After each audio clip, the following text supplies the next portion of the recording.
Todo el capítulo 15 nos habla de la importancia de la permanencia en el Señor. No voy a utilizar todo el capítulo porque la prédica es larga de por sí, pero voy a tocar el versículo 5 como título de esta prédica. Versículo 5 leemos: yo soy la vid, vosotros los pámpanos, el que permanece en mí y yo en él, solamente lleva mucho fruto, porque separados de mí nada podéis hacer. Ese nada es absolutamente nada. Ese es el título de esta prédica: separados de mí nada podéis hacer. Permanecer en Jesús empieza primeramente por saber y conocer su palabra. La Biblia es el corazón de Dios. Por eso es importante conocerlo. Nos muestra cosas grandes y ocultas, dice, que tú no conoces. Eso es lo que nos va a pasar cuando leamos la palabra continuamente, o mejor dicho, todos los días. Seremos transformados continuamente. Por ejemplo, yo soy cambiada. Cada vez que abro la palabra de Dios, veo un pasaje del perdón, de la humildad, de la misericordia, de los grandes héroes. Cuando el Señor habla, inmediatamente penetra mi corazón y tomo consejo. No cambiaré al momento porque somos una naturaleza carnal, somos de una naturaleza carnal, pero va haciendo un cambio, la palabra nos limpia, nos purifica. Y también la oración diaria es parte de esta permanencia. Sin esas dos cosas no podemos tener fruto.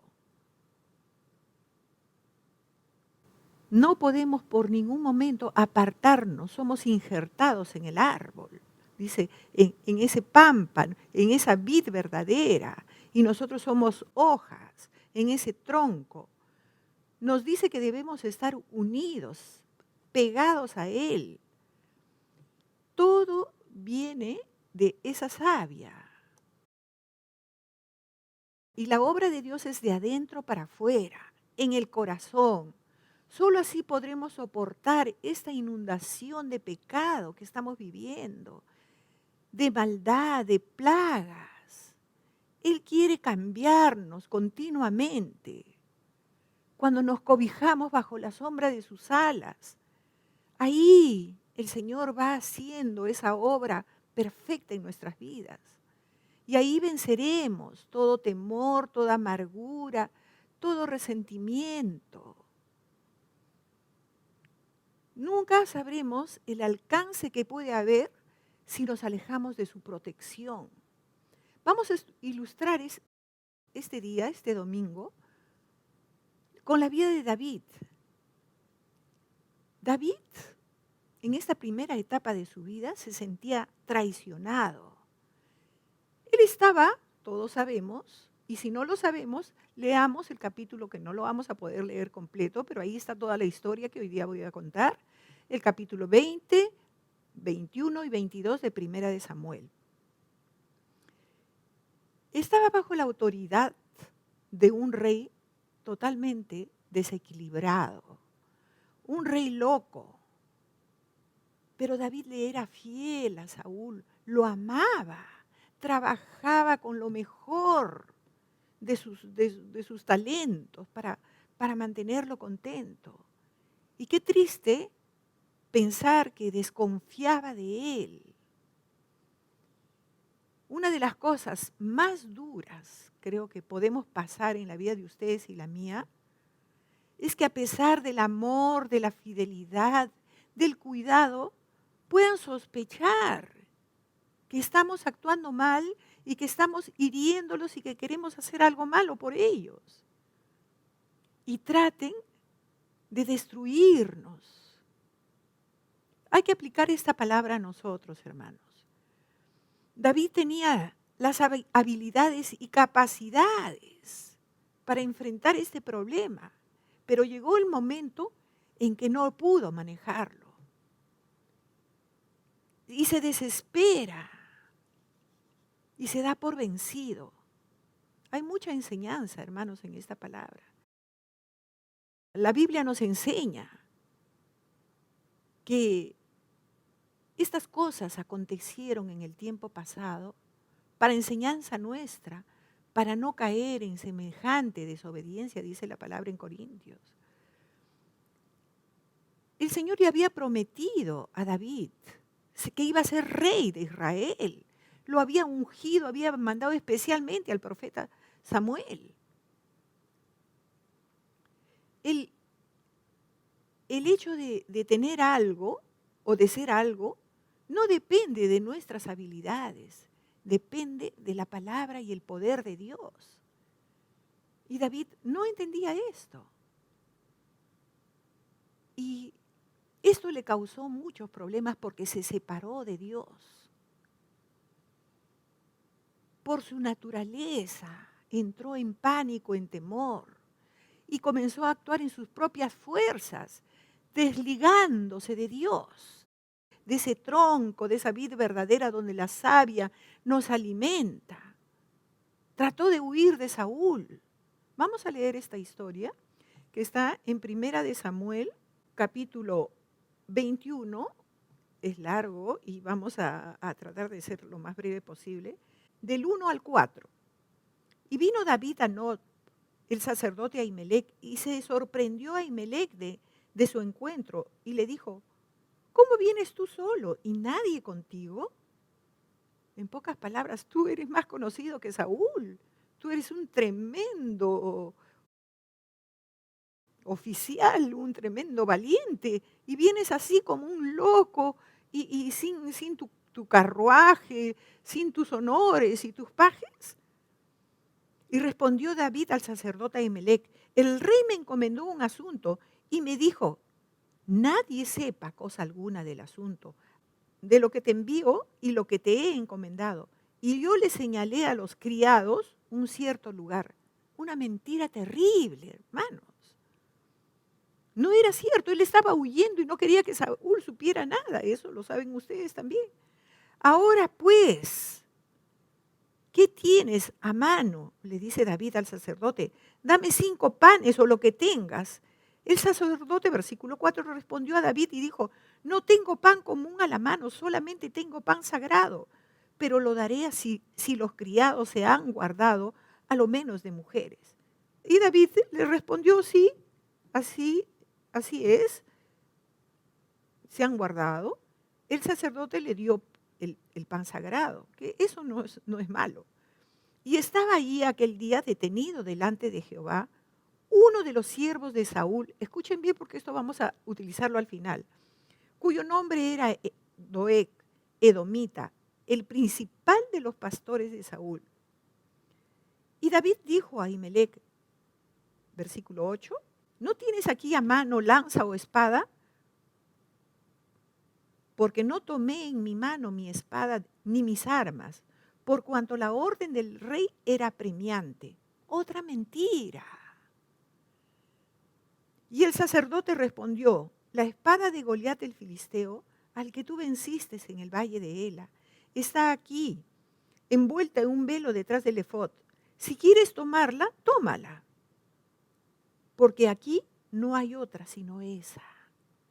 Y dijo David: ninguna como ella, dámela.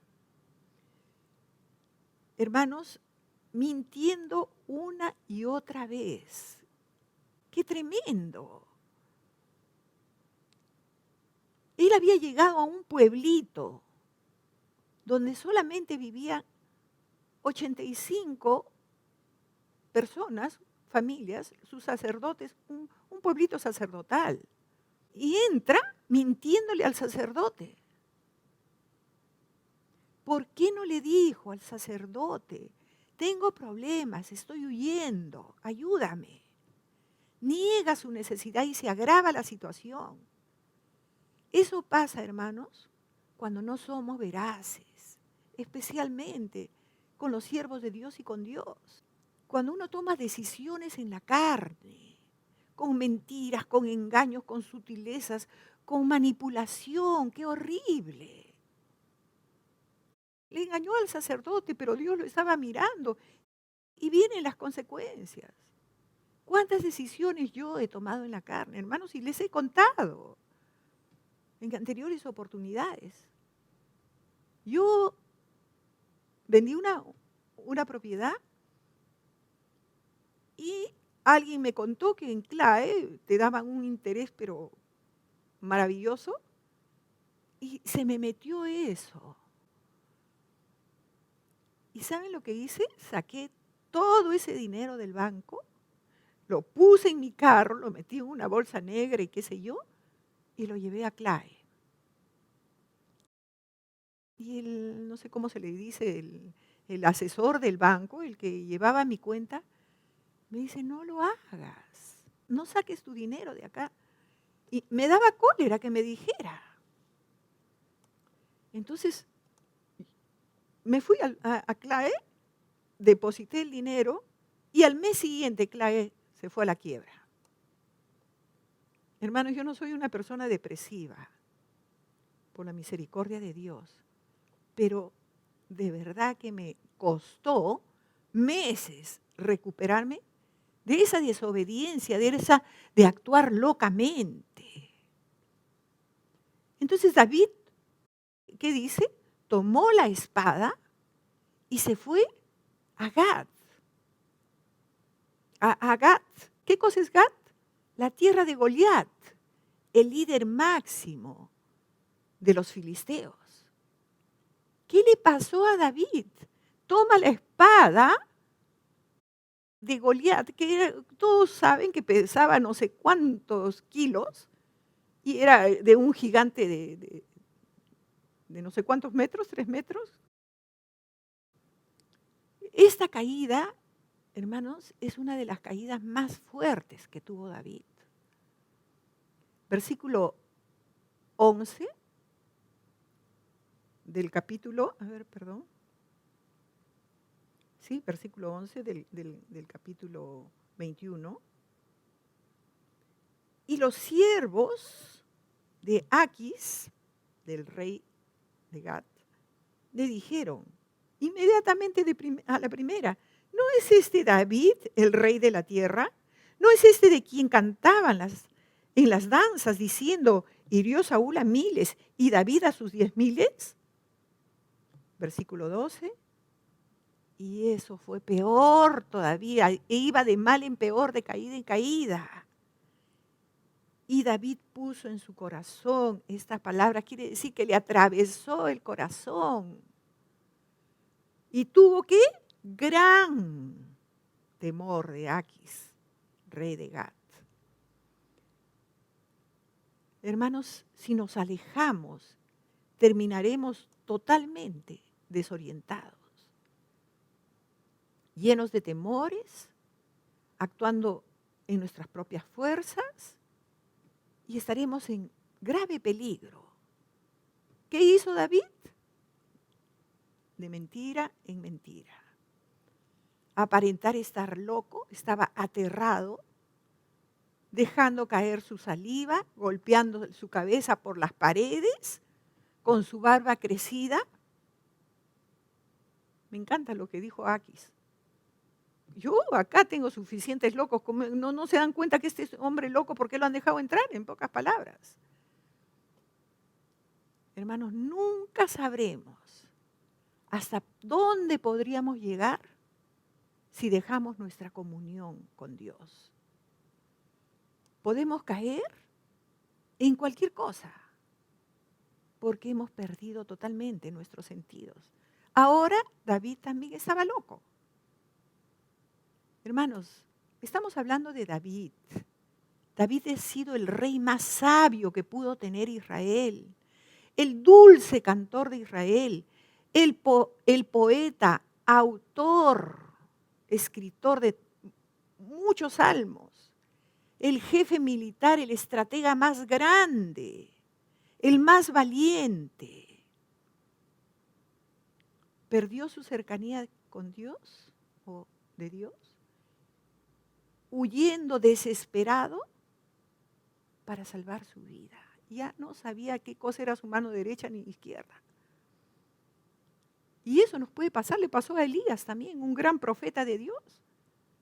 Jezabel le dijo, hoy día las águilas comerán tu cuerpo. Y Elías se fue desesperado, huyendo. Como que se pierde la brújula cuando entra el temor y el pánico. Versículo 12, ¿no? Ya hemos leído, tuvo gran temor. ¿Por qué? Porque quitó la vista de Dios y la puso en sus circunstancias. Termina, hermanos, mal, desesperado y en angustia. Si no permanecemos bajo la sombra de las alas del Altísimo, perderemos visión, perderemos el sentido. Pero hermanos, aquí el Señor entra. Cuando ya David no puede más, y tal vez hasta qué cosa hubieran podido hacer, porque poco a poco lo iban a descubrir, que no solamente mataba a 10,000, sino que mató a Goliat. Pero el Señor interviene acá porque sus misericordias siempre van a ser nuevas cada mañana, dice la palabra, y grande va a ser su fidelidad.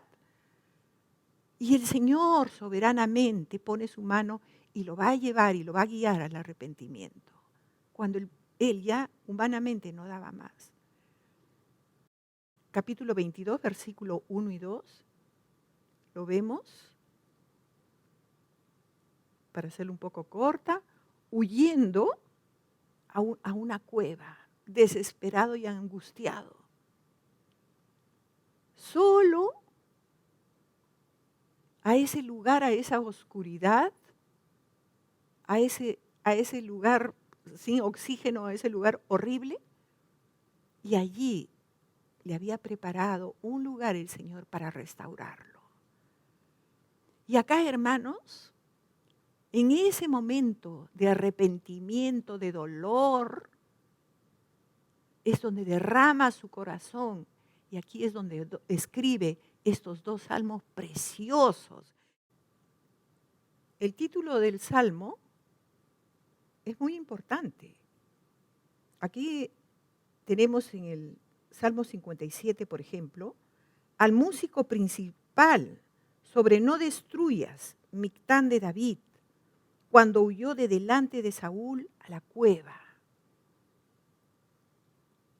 Es para que comprendan el origen y el por qué fue escrito, para que cuando lo canten o lo toquen, tengan ese sentir. Y eso es lo que yo siempre trato de exigir, que tenga el sentir de la prédica, el origen de lo que se está hablando. Y así David le ponía los títulos y se los mandaba a los cantores y a los músicos, para que con ese sentir lo puedan cantar. Bueno, y llegó a la cueva y ahí los buscaron 400 hombres en una condición paupérrima. Pero él estaba rodeado de ellos, pero se sentía solo. Y miren, solamente vamos a leer los 2 primeros versículos del Salmo 57, donde dice, ten misericordia de mí, oh Dios, ten misericordia de mí 2 veces, porque en ti ha confiado mi alma. Y en la sombra de tus alas me ampararé. Ya entendí, no me voy a separar de ti, tú me quieres cerca, tú quieres que esté como la vid y los pámpanos, tú quieres que esté bajo tus alas, bajo tu cuidado, como compartí el domingo nuestra anciana Mariela, que Dios quiere tenernos como la gallina cuida a sus polluelos, le decía a su pueblo de Israel. Pero ustedes no quisieron. Y él entendió, David, no me voy a separar de ti. Y en la sombra de tus alas me ampararé, ¿hasta qué? Hasta que pasen los quebrantos. Clamaré al Dios Altísimo, al Dios que me favorece. Y más adelante le dice al Señor, Señor, mi corazón ya está dispuesto para entonarte salmos, cánticos, para adorarte. En el Salmo 142, que sí lo vamos a leer todo porque es más chico, no nos va a tomar mucho tiempo, solo encontramos pronombres personales. Lo nombra a Dios varias veces y se nombra a Él, mi voz. Si ustedes lo leen, te pediré misericordia, a Él les pondré mi queja, a Él, yo, el Señor y Él y el Señor y el Señor y Él. Y eso es lo que quiere Dios, una comunión íntima, una cercanía. Con mi voz clamaré a Jehová, con mi voz pediré a Jehová misericordia. Delante de Él les pondré mi queja, delante de Él manifestaré mi angustia. Cuando mi espíritu se angustiaba dentro de mí, tú conociste mi senda. Ya no existía nadie, ni los 400, ni nadie, solamente estaba Dios y Él. Yo, mí y tú. En el camino en que andaba me escondieron lazo. Mira a mi diestra y observa, pues no hay quien me quiera conocer. No tengo refugio. No hay quien cuide de mi vida. Clamé a ti, oh Jehová. Dije, tú eres mi esperanza y mi porción. Le decía, solo tú. Yo sé que no voy a confiar en nadie más. Tú eres mi porción en la tierra de los vivientes.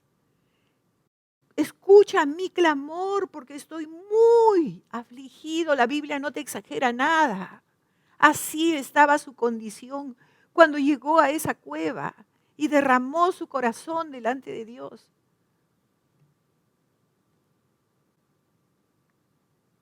Líbrame de los que me persiguen, porque son más fuertes que yo. Era el rey de Israel con todo su séquito. Y pidiéndole ayuda al único que lo podía librar. Saca mi alma de la cárcel, estoy oprimido, estoy encarcelado. ¿Alguna vez te has sentido así?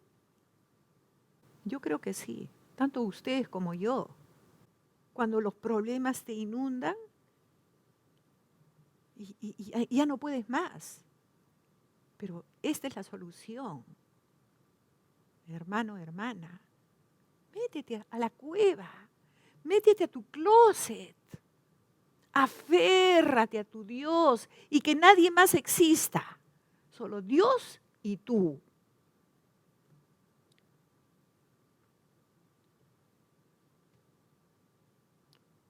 Saca mi alma de la cárcel para que alabe tu nombre. Me rodearán los justos, porque tú me serás propicio. Ya estaba, me estoy adelantando, pero ya estaba profetizando que no solamente iban a ser los 400, sino que él iba a ser rodeado de gente justa, de gente que quería aprender, de gente que iba a ser útil para su reino. Le pide al Señor acá, en esta última parte, 6 veces que venza a sus enemigos, porque sabe que él ya ni con todas sus estrategias, sus mentiras y sus engaños pudo hacer nada. Terminaremos con este versículo 7, hermanos, se los voy a volver a leer, o se los leeré después.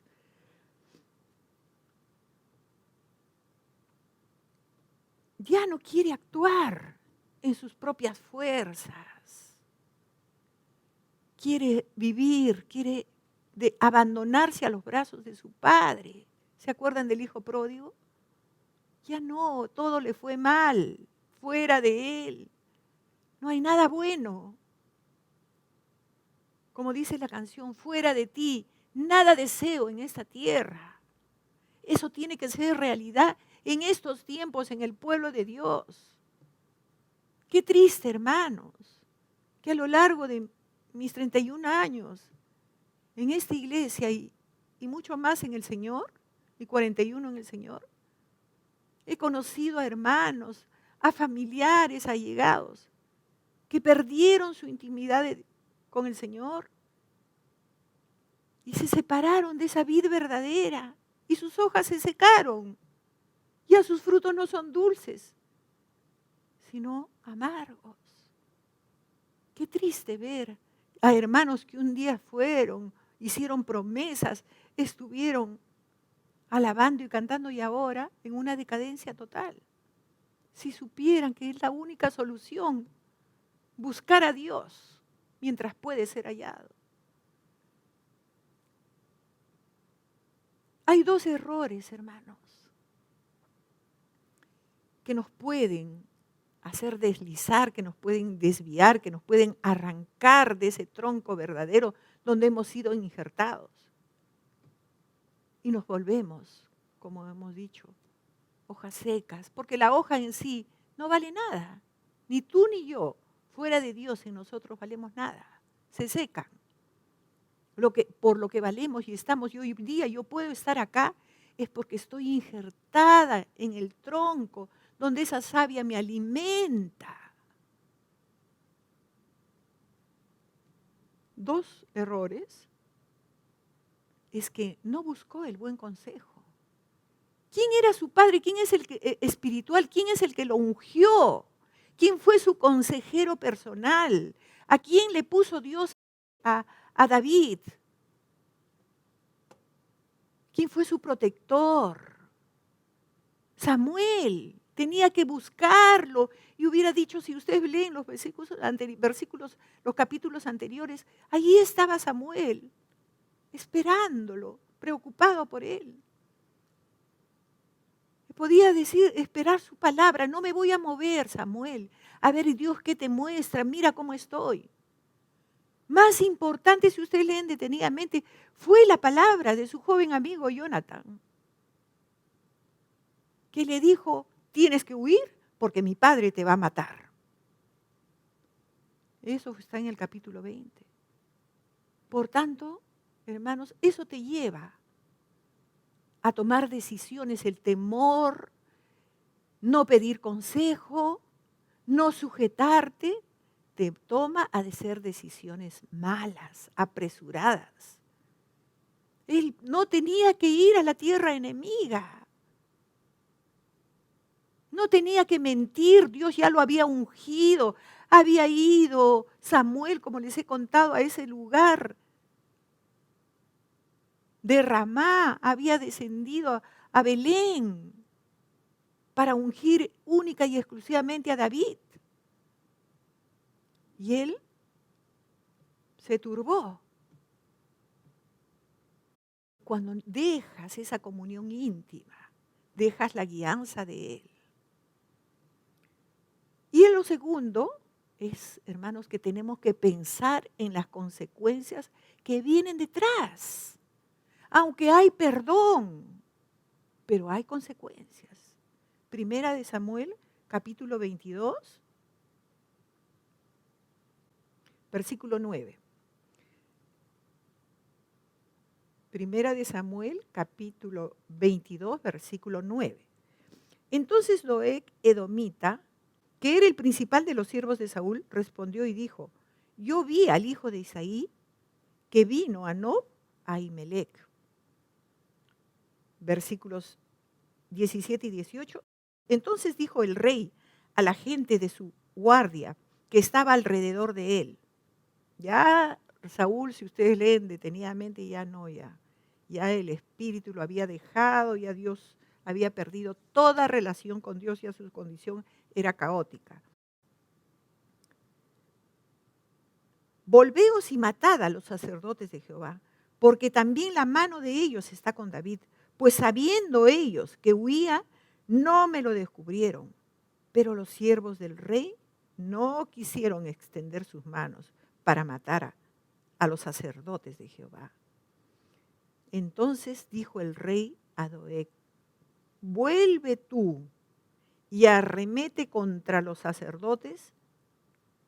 Y se volvió Doeg el edomita y acometió a los sacerdotes y mató en aquel día a toda la población, a 85 varones que vestían el efod de lino. Versículos 20 al 23.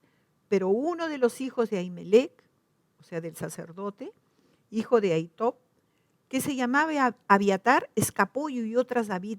Y Abiatar dio aviso a David de cómo Saúl había dado muerte a los sacerdotes de Jehová.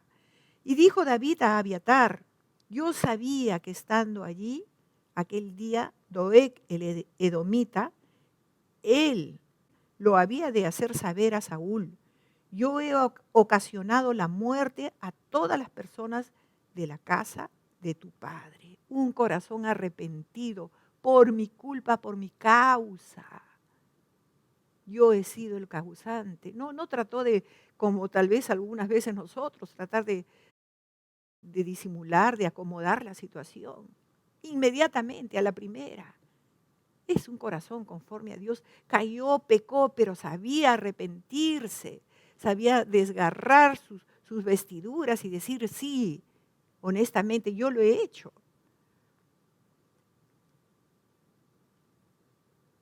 Versículo 23, quédate conmigo, no temas. Quien buscare mi vida, buscará también la tuya. Yo me voy a hacer responsable. Yo soy el culpable. Y si algo tengo que hacer bueno, lo voy a hacer. Voy a cuidarte. Pues conmigo estarás a salvo.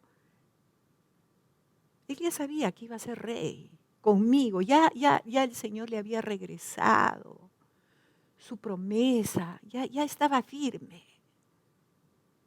Conmigo vas a estar a salvo. Como compartí, hermanos,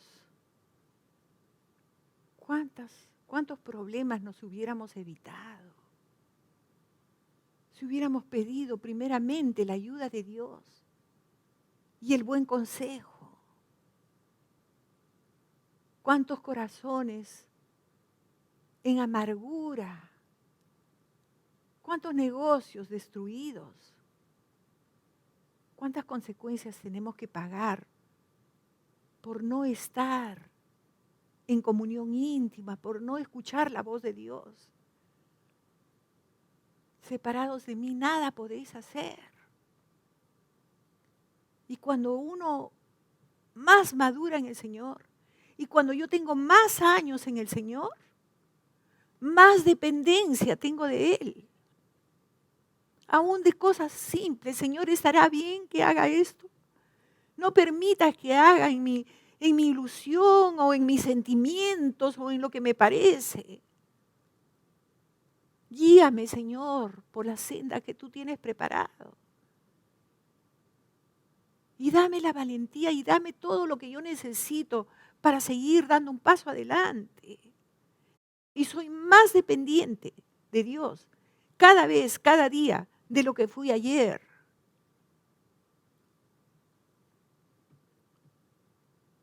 ¿Cuántas consecuencias tenemos que pagar por no permanecer, por desligarnos de ese tronco verdadero?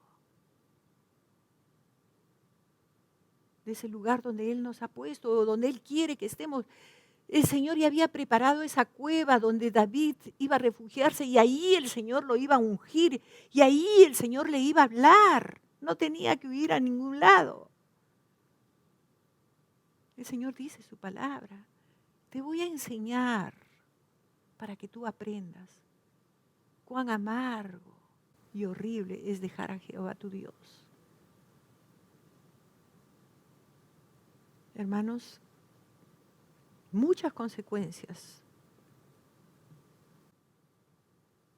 tuvo David, por el resto de su vida, mataron a todo un pueblo y a los sacerdotes.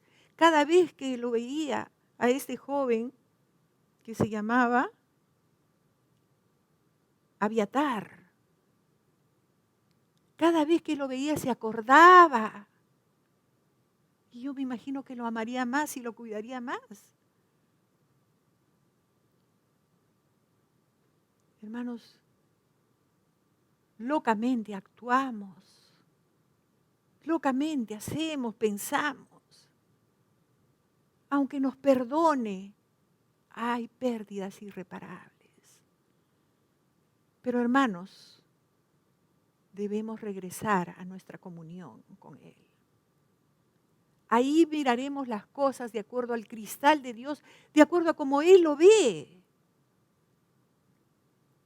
No perderemos visión y saldremos adelante. Ahora sí, regresamos, estamos concluyendo, al Salmo 142, versículo 7.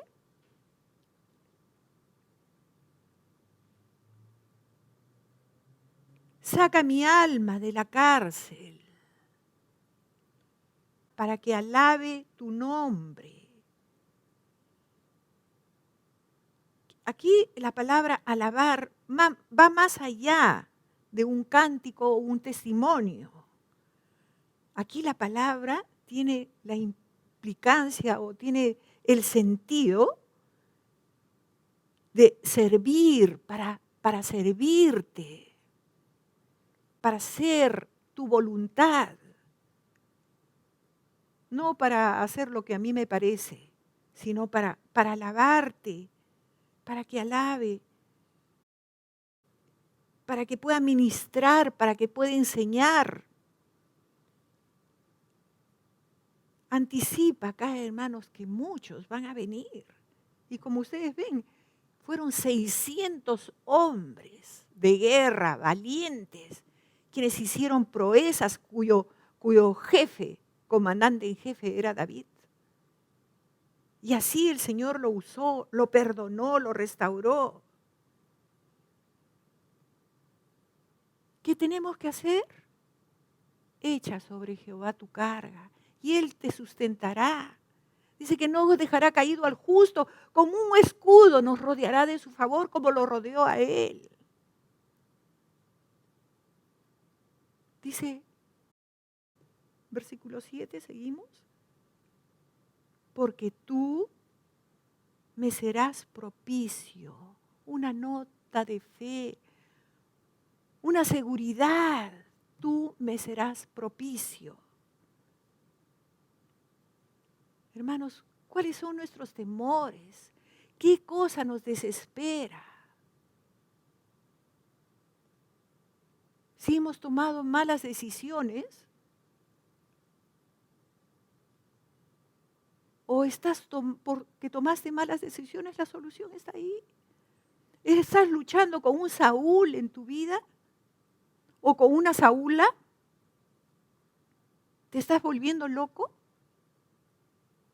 Hay una sola cosa que puedes hacer, como decía David en el Salmo 27. Una sola cosa he deseado, y esta la voy a buscar, que esté yo con Jehová todos los días de mi vida, para contemplar su hermosura y para deleitarme en su santo templo. Y de ahí es donde va a manar la vida. La obra de Dios es de adentro para afuera.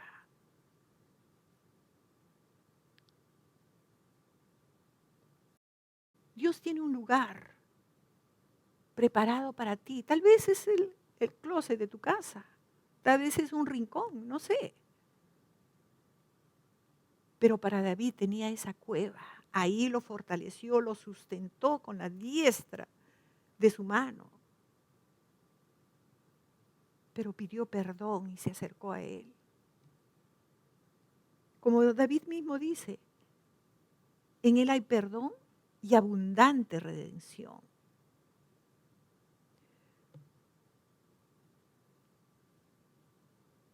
Él quiere perdonarnos. No hay cosa más preciosa, hermanos, que el perdón de Dios. qué hay? Cosas internas que no las puedes vencer. Esos Saúles que te persiguen y te quieren destruir y que te quieren hacer pecar. Ahí está el Señor, ahí está tu Dios. Tal vez tus temores, tu poca fe. Hermanos, Dios está pronto al perdón, tardo a la ira. Es un Dios que es grande en misericordia, que más se complace en perdonarnos que en castigarnos. Hoy día podemos abrir nuestro corazón, hermanos, delante de Dios.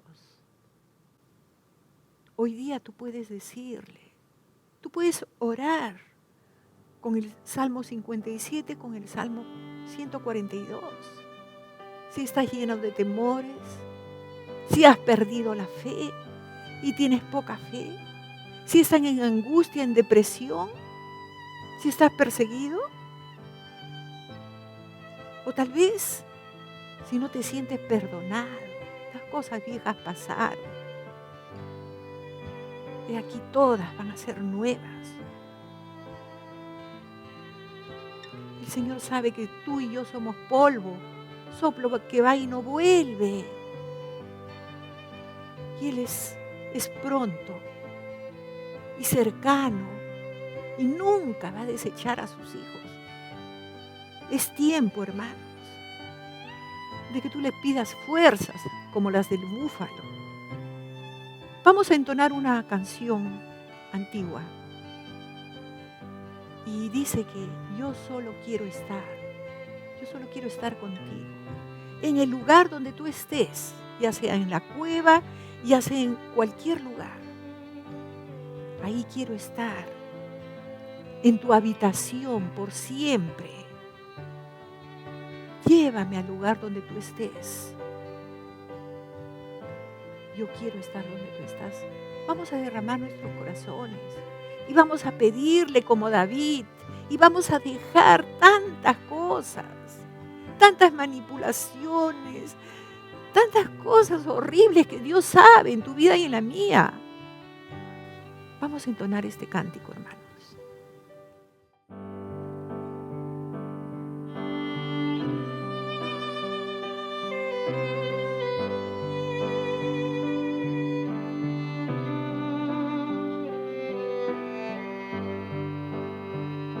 Yo solo quiero estar donde tú estás, viviendo a diario en tu presencia.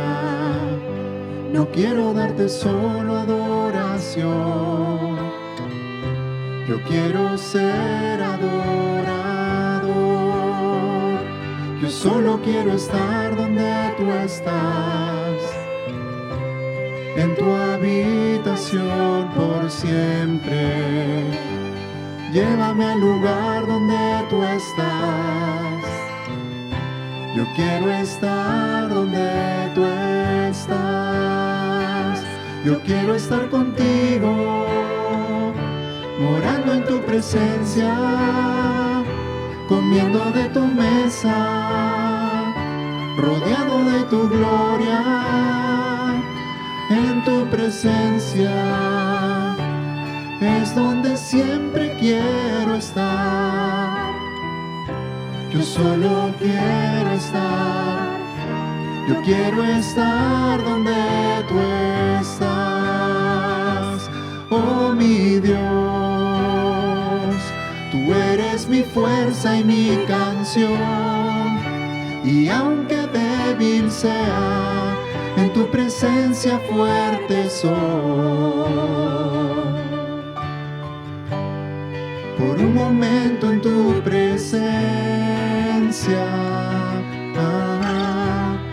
por un instante de tu amor, por un destello de tu gloria, por un minuto nada más, todo daría, no importaría lo que tenga que pasar, lo que tenga que esperar. Tengo hambre de ti, de tu presencia, de tu fragancia, de tu poder. Hambre que duele, que debilita, que desespera. Por ti tengo hambre de ti, de tu presencia, de tu fragancia, de tu poder.